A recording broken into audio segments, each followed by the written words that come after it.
Bonjour à tous et bienvenue dans ce nouveau numéro de Parlons Cash l'Hebdo. On commence avec cette bonne nouvelle pour les bénévoles. Un amendement au projet de loi de finances en faveur des personnes qui s'investissent dans des associations vient d'être adopté. Ils pourront bénéficier d'une réduction d'impôt sur le revenu plafonnée à 1 000 € par an et calculée sur le montant horaire du SMIC.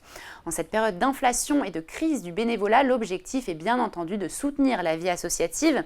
Néanmoins, cette proposition a été vivement critiquée et notamment par le rapporteur général du budget, Jean-René Cazeneuve.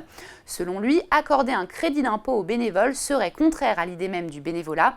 A noter que si le projet de loi de finances est adopté sans vote à l'Assemblée nationale, le gouvernement pourrait décider de retirer cet amendement de la version finale du texte.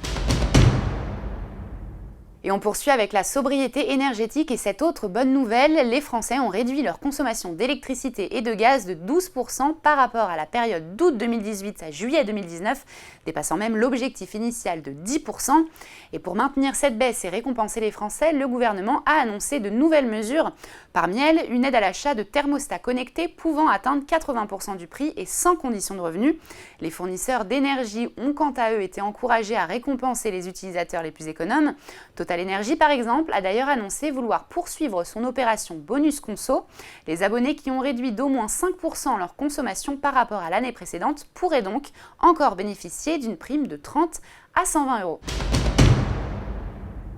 Et on termine avec la prime carburant qui sera bien prolongée en 2024. Face au prix élevé des carburants, plusieurs dispositifs d'aide resteront en place l'année prochaine. C'est le cas par exemple de la prime transport de 400 € exonérée d'impôts et de cotisations sociales, ainsi que du forfait mobilité durable de 700 €. Et ce n'est pas tout, en 2024, la prime transport pourra être versée à tous les salariés et non uniquement à ceux résidant dans des zones sans transport en commun ou ne pouvant les utiliser en raison de leurs horaires de travail.